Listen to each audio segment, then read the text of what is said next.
মুসলমানের ছেলেরাও, এ নবীর উম্মত উম্মতিরা, কোন ওয়াজের মজলিসে, কোন জান্নাতের বাগানে আল্লাহ পাক নিয়ে এসে জড়া করেছেন। ওয়াজের মজলিস, জান্নাতের বাগান নাম শুনছেন, আপনি এসে বসেছেন। কোন ওয়াজের মজলিসে বসেছেন শোনেন। হযরতে সাহাবউদ্দিন সাহারওয়ার্দী রাহমাতুল্লাহ আলাইহি, যিনি সাহারওয়ার্দী তরিকার পীর ও মুর্শিদ ছিলেন, ইনার মাজার ইরাকে মাজার আল্লাহ আমাকে নিয়ে গেছেন। আমি সাহাবউদ্দিন সাহারওয়ার্দী, ওমর সাহাবউদ্দিন সাহারওয়ার্দী হুজুরের মাজার জিয়ারত করেছে। তিনি বর্ণনা করছেন, জেদ্দায় একটা মসজিদ ছিল, সেই মসজিদের কোণাতে একজনা বান্দা বসে বসে 12 বছর ইতিকাফ করেছে। একটা মসজিদের কোণায় বসে বসে 12 বছর ইতিকাফ করেছে। মানুষের সঙ্গে কথা বন্ধ করে দিয়েছে, লা তাআল্লুক করে দিয়েছে। আল্লাহর খেয়ালে, আল্লাহর ধ্যানে, আল্লাহ পাকের ধ্যানে খেয়ালে মগ্ন হয়ে গিয়েছে। 12 বছর ইতিকাফ করার পরেতে, 12 বছর ইতিকাফ করার পরেতে, এ নবীর উম্মত উম্মতিরা, 1 তারিখে তিনি বসে আছেন, 1 তারিখে দিনের বেলাতে বসে আছেন। হঠাৎ করে 12 বছর ইতিকাফ হয়ে গেছে, দিনের বেলায় বসে আছেন। হঠাৎ করে দেখা যায় ওই মসজিদের আরেক কোণাতে কিছু মানুষ বসে গেছে, কিছু মানুষ ঢুকেছে। ঢুকে কি করে? তারা মিলাদ করে, হুজুর পাকের আলোচনা করে, হুজুর পাকের শান মান মর্তবার কথা বলে, আল্লাহ পাকের হাম করে, প্রশংসা করে। এক কথায় তারা মসজিদের কোণায় বসে বসে ওয়াজ করছে, দরুদ শরীফ পড়ছে, সুবহানাল্লাহ বলছে, আলহামদুলিল্লাহ বলছে। যখন মসজিদে শোর সারাবা, মানে আল্লাহ আল্লাহ রাসূলের কথাবার্তা জোরে জোরে তারা বলতে আরম্ভ করেছে। আর 12 বছরের ইতিকাফ করনেওয়ালা আর এক কোণে বসে বসে সে মনে মনে রাগ করছে, মনে মনে সে বিরক্ত হচ্ছে, বলছে এরা আবার কারা চলে এলো, একটু শান্তিতে আমাকে ইবাদত করতে দেবে না, মানে মনে মনে রাগ হচ্ছে। ওয়াজের প্রতি মনে মনে রাগ করছে। ওয়াজ শেষ হয়ে গেল, মুনাজাত হয়ে গেল। সাহাবউদ্দিন সাহারওয়ার্দী রাহমাতুল্লাহ আলাইহি বলে, ওই 12 বছরের ইতিকাফ করনেওয়ালা রাত্রিবেলায় শুয়ে শুয়ে এমন অবস্থায় স্বপ্ন দেখে যে ওই মসজিদে দিন দুনিয়ার বাদশা হাবিবুল্লাহ এসে গেছে, হুজুর পাক সাল্লাল্লাহু আলাইহি ওয়াসাল্লাম এসে গেছে। যখন হুজুর পাক এসেছে, 12 বছরের ইতিকাফ করনেওয়ালা হুজুর পাকের ইস্তেকবালে দাঁড়িয়ে বলে, হুজুর আপনি আমার দিকে এসে বসেন। হুজুর বলে, না, আমি তোর দিকে গিয়ে বসবো না, যেদিকে ওয়াজ হয়েছে হুজুর পাক ওই দিকে গিয়ে বসে পড়লেন। এই নবীর উম্মত উম্মতিরা, হুজুর পাক বসে আছেন, আবু বকর সিদ্দিক আছেন, ওমর ফারুক আছেন, উসমান গনি আছেন, আরো সাহাবাদের জামাত মাওলা আলী আছেন, আরো সাহাবাদের জামাত আছে। 12 বছরের ইতিকাফ করনেওয়ালা বলে, আমি রাতে বেলায় শুয়ে শুয়ে দেখলাম, ঘুমিয়ে ঘুমিয়ে স্বপ্নের মাধ্যমে দেখলাম ওই ওয়াজের মজলিসে হুজুর পাক বসে বসে শুনছে, আর আবু বকর সিদ্দিক ওয়াজ করছে। আর আবু বকর সিদ্দিকের প্রতিটা ওয়াজের কথাতে হক হক বলে হাবিবুল্লাহ ডাক দিতে আরম্ভ করেছে। যারা হবে না সুবহানাল্লাহ। হ্যাঁ, ওয়াজের মজলিস বিরক্ত। অনেকে আবার বলে, কি হবে ওয়াজ করে, ওয়াজের মজলিসে কি লাভ আছে? হ্যাঁ, তুমি জানো না নবী আর আসবে না, বান্দারা যদি পরিবর্তন হয় এই ওয়াজের মজলিস থেকেই পরিবর্তন হবে। কথা ঠিক না বেঠিক বলেন? মুসলমান এই ওয়াজের মজলিসের গুরুত্ব দেন। বাপেরা, বয়স হয়ে গেছে তো, ছুটে ছুটে আসবেন, ওয়াজের মজলিসে বসে থাকবেন। হ্যাঁ, সব কথা সবার সামনে বলা যায় না, আলেমুল আমারাও আছেন, কিন্তু কথায় কথায় বেরিয়ে গেল, তাই আমি আপনাদের সামনে বলি, জাহান্নামে পড়ে গেলে জাহান্নামায় আল্লাহ সবাইকে দেবে। যারা জাহান্নামে যাবে, কিন্তু সব জাহান্নামী কি জাহান্নামে চিরকাল থাকবে? বলেন বলেন। তাহলে জাহান্নামে দেয়া হবে, আবার জাহান্নাম থেকে কিছু লোককে আল্লাহ তুলবেন, জাহান্নাম থেকে তোলা হবে। তাহলে জাহান্নাম থেকে বেরোবার রাস্তা আছে না? না, জোরে বলেন। আচ্ছা, এবার বলেন, যারা জান্নাতে যাবে, একবার যারা জান্নাতে ঢুকে যাবে, তারা কি আর কোনোদিন জান্নাত থেকে বেরোবে? জোরে বলেন, বেরোবে কি? বেশি জ্ঞান আমার নেই, তবে হুজুর পাক বলেছেন, ওই যে মরার পরে জান্নাত আছে না, ওই জান্নাতের বাগান সমূহের একটা বাগান দুনিয়ায় আল্লাহ পাঠিয়েছে, রিয়াজুল জান্নাত। আমরা ওই জান্নাতের একটা টুকরাতে বসে পড়েছি। আমি আর বলবো না, তবে জেনে রেখে দেবেন, জান্নাতে যে একবার ঢুকে যাবে আল্লাহ তাকে আর কোনোদিন জান্নাত থেকে বের করবে না। জোরে বলেন, আর কি জোরে হবে না? মুসলমানের ছেলেরাও, এর উম্মতিরা, এই ওয়াজের মজলিসে গুরুত্ব দেবেন, এই ওয়াজের মজলিসে গুরুত্ব দেবেন। হুজুর পাক সাল্লাল্লাহু আলাইহি ওয়াসাল্লাম বলছেন, এই ওয়াজের মজলিস যখন শুরু হয়ে যায়, ওয়াজের মজলিসে আল্লাহর মালায়েকা ফেরেশতারা বসে যায় বান্দাদের পাশে পাশে, বান্দাদের ফাঁকে ফাঁকে। ওয়াজের মজলিসে আল্লাহর মালায়েকা ফেরেশতারা বসে যায়। কত মানুষ হলো, এটা বড় করা নয়। হযরতে সালমান ফারসি, ইরাকে তিনার মাজার, ইরাকের বাগদাদের পাশে 250 কিলোমিটার যেতে হবে। আমি নিজে তিনার মাজার জিয়ারত করে এসেছে। হযরতে সালমান ফারসি, তিনার একটা বাগান ছিল, কুবা বলে জায়গা আছে।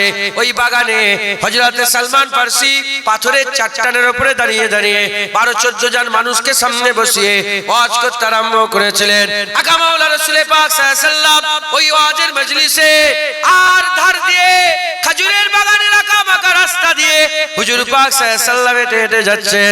হুজুর পাক সাল্লাল্লাহু আলাইহি ওয়াসাল্লামকে দেখে হযরতে সালমান ফারসি ছুটে এসে বলে, ইয়া রাসূলুল্লাহ, আমি আপনাকে যেতে দেব না।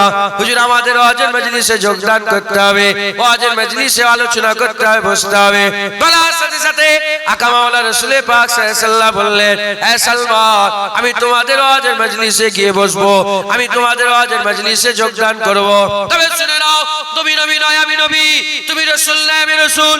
তুমি যেটা দেখতে পাও না আমি সেটা দেখতে পাই, আমি যেটা দেখতে পাই তুমি সেটা দেখতে পাও না। আর তুমি দেখছো 12-14 জন মানুষ বসে আছে, আমি দেখছি আল্লাহ অগণিত মালায়েকা ফেরেশতারা বসে আছে। তুই দেখছো বান্দারা বসে আছে, আর আমি হাবিবুল্লাহ আমার নজরে দেখছে আল্লাহ দলে দলে রহমত মাথার উপরে বর্ষণ করে দিচ্ছে।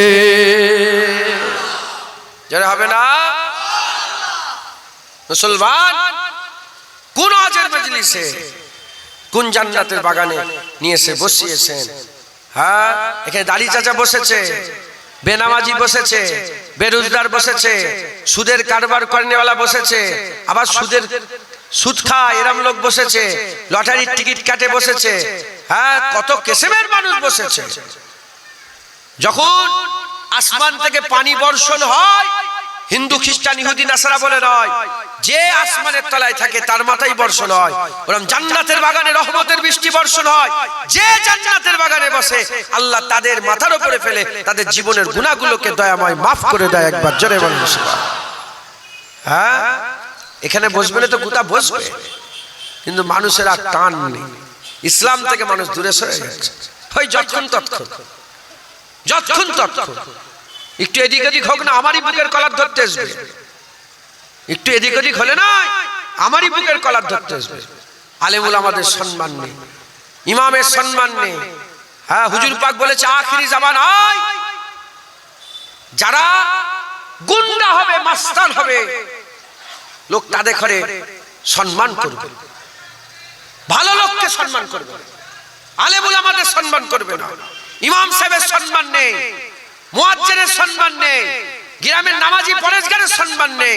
গুন্ডা সম্মান আছে, ঝেড়ে খেচ্ছে, মেরে খেচ্ছে, মারামারি করছে, কাটাকাটি খুনোখুনি করছে, গুনায় মগ্ন হয়ে আছে, নামাজ নেই, রোজা নেই, হজ নেই, যাকাত নেই, তাসবিহ তেলাওয়াত, দান খয়রাত কিচ্ছু নেই, তাদের সম্মান আছে, নামাজি পরেশগার সম্মান। তাই বলছি তো, একটু এদিক ওদিক হলে না তুমি ছুটে আসবে বুকের কলার ধরতে। হ্যাঁ, তোমার হায়ে যতক্ষণ হা লাগাচ্ছি ততক্ষণ ঠিক আছে, যখনই তোমার হায়ে আমি না বলবো আর আমার নায়ে তুমি যখন, এই তোমার নায়ে যখন আমি হা বলবো তখনই দুশ্মনী শুরু হয়ে যাবে। হ্যাঁ, ইসলামের কথা, শরিয়াতের কথা এই আলেমুল আমরা বলতে পারে না, কিছু মনে করেন আল্লাহ মাফ, বলতে ভয়ে। সুদের বিরুদ্ধে ওয়াজ করেছে, আমি নিজের আল্লাহ সাক্ষী, সুদের বিরুদ্ধে ওয়াজ করেছে। এই মধ্যম গ্রাম দোলতলা আছে না, ওইখানে সুদের বিরুদ্ধে ওয়াজ করেছে, ইমাম সাহেবকে মসজিদ থেকে বের করে দিয়েছে। আমাদের এখানে এই আপনাদের পাশে মধ্যম গ্রাম,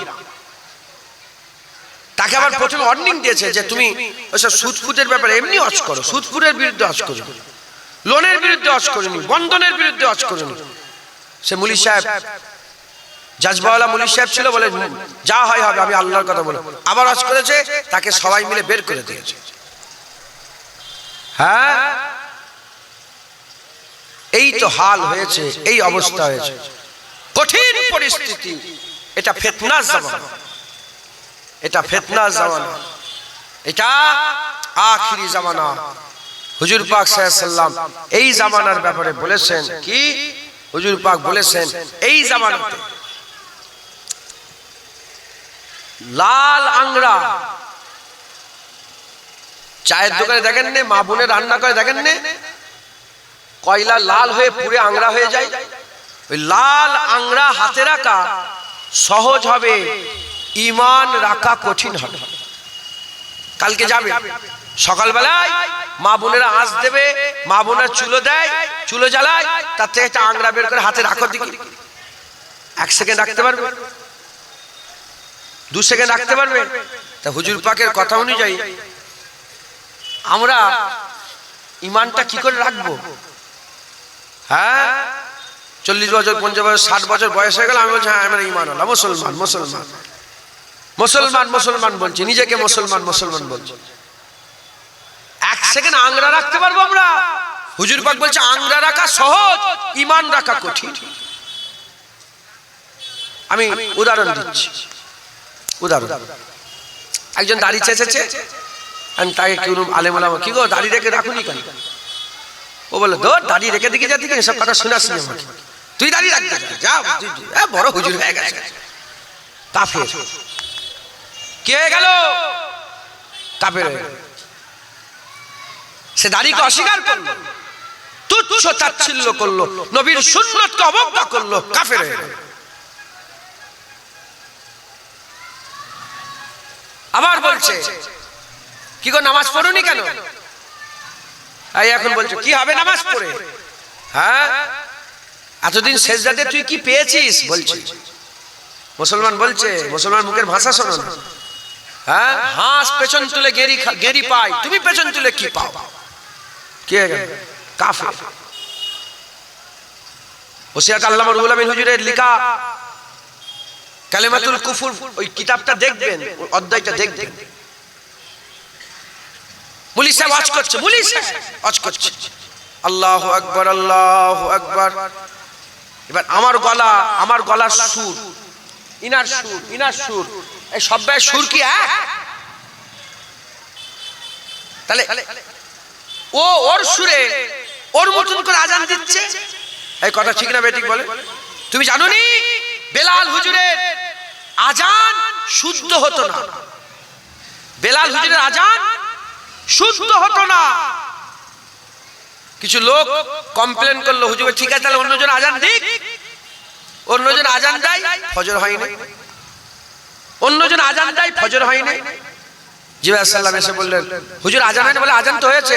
বলে ও আজান পছন্দ, বেলালের আজান আল্লাহ পছন্দ করে। আজান শুদ্ধ, আশহাদু আল্লাহ গন্ডগোল হতো, আশহাদু আল্লাহ হুজুরের গন্ডগোল হতো, হুজুরের জুবানে গন্ডগোল হয়ে যেত। যেটা পরিষ্কার শুদ্ধ হওয়ার দরকার সেটা হতো না, গন্ডগোল হয়ে যেত। হ্যাঁ, এটা দিলের ব্যাপার। গলা তো আল্লাহই দেয়, সুর কে দেয় গো? হ্যাঁ, সুর হারাম না হালাল? সুর কি? আরে বলেন, হারাম সুর। দাউদ আলাইহিস সালামকে আল্লাহ সুর দিয়েছিল, নবীকে আল্লাহ হারাম দিয়েছে? সুর হালাল, সুর কি? হালাল। এবার ওই সুর যাকে আল্লাহ যাকে দিয়েছে, কেউ আল্লাহু আকবার আল্লাহু আকবার, কেউ আল্লাহু আকবার আল্লাহু আকবার, যার যেমন আওয়াজ সে সেরকম ভাবে দেয়। আর মুলি সাহেবরা লোককে হাসাবার জন্য ওই আজানকে নিয়ে ব্যঙ্গ করছে, আজানকে নিয়ে হ্যাঁ কি করছে মুলি সাহেব হাফেজ সাহেবরা, আজানকে নিয়ে ছোট বাচ্চার কথা বলছে। আছে না নেই? মোবাইলে শোনেন না? যারা আজানকে নিয়ে, কুরআন শরীফের আয়াতকে নিয়ে, অনেকে আবার ইয়াকা নাবুদু ওয়া ইয়াকা নাস্তাইন কানা কানা করে একটা গল্প শোনায়, হাসাই লোক। আছে না নেই? কালেমাতুল কুফর অধ্যায়ে আল্লামা রুহুল আমিন সাহেব লিখেছে, কেউ যদি আল্লাহ পাকের কোরআনের একটা জাররা পরিমাণ আয়াত নিয়ে কেউ হাসি ঠাট্টা করে, বিদ্রুপ করে, সঙ্গে সঙ্গে কাফের হয়ে যায়। মুসলমান, আল্লাহ মাফ করেন, আমরা কঠিন পরিস্থিতিতে চলে এসেছি। এটা তো গেল আলাদা পাঠ। আর একটা কি, মুসলমান পার্টি আছে না নেই? মুসলমান আছে না? আরে বলেন, মুসলমান পার্টি করে না করে না? মুসলমান পার্টি করছে, করতে করতে কি বলছে, আমি নাম বলবো না, আমি পার্টির নাম বলবো না, আর কি বলছে ওটাও বলবো না। হ্যাঁ, আপনারা বুঝতে পেরে যান, জানোয়ার তো নয়। আল্লাহ আমাদের জানোয়ার করে পাঠিয়েছে নাকি মানুষ করে পাঠিয়েছে? আমরা বুঝতে পেরে যাই। স্লোগান দিচ্ছে, গাইরুল্লাহর নামে স্লোগান দিলে ইমান থাকবে? বলেন, ইমান থাকবে? আপনি ইমাম সাহেব একটু হ্যাঁ দেন, তাহলে মনে করে যে কি ভুলভাল বলছে। গাইরুল্লাহর নামে স্লোগান দেওয়া যাবে? হ্যাঁ, গাইরুল্লাহর নামে করা যাবে? হ্যাঁ, তুমি চিল্লে মুসলমানের বাচ্চা হয়ে আর গাইরুল্লাহর নামে একটা আছে না বন্দে বলে দিচ্ছ, কি হবে? ইমান থাকবে? ও মায়ের বন্দনা। আমরা ইবাদত কার করি? হ্যাঁ, ইমান নষ্ট হয়ে যাবে, ইমানের ক্ষতি হবে, ইমানের ক্ষতি হবে, ইমান নষ্ট হবে। মুসলমান বেমালুম দিয়ে যাচ্ছে। মুসলমান ভোটে দাঁড়িয়েছে, দাঁড়িয়ে কি করছে? মুসলমান ভোটে দাঁড়িয়ে গাইরুল্লাহর কাছে চলে গেছে, গাইরুল্লাহর কাছে গিয়ে এইরকম ভাবে ইমান থাকবে? গাইরুল্লাহর কাছে গিয়ে এমন করে ইমান থাকবে? মুসলমান, আল্লাহ মাফ করেন, এই সময়টা ফিতনার সময়। হুজুর পাক বলেছেন আখিরি জামানায় লাল আংরা হাতে রাখা সহজ হবে, ইমান রাখা কঠিন। হুজুর পাক বলেছেন আখিরি জামানায় সকালে ইমান থাকবে, সন্ধ্যায় ইমান থাকবে না, রাতে ইমান থাকবে, দিনে ইমান থাকবে না।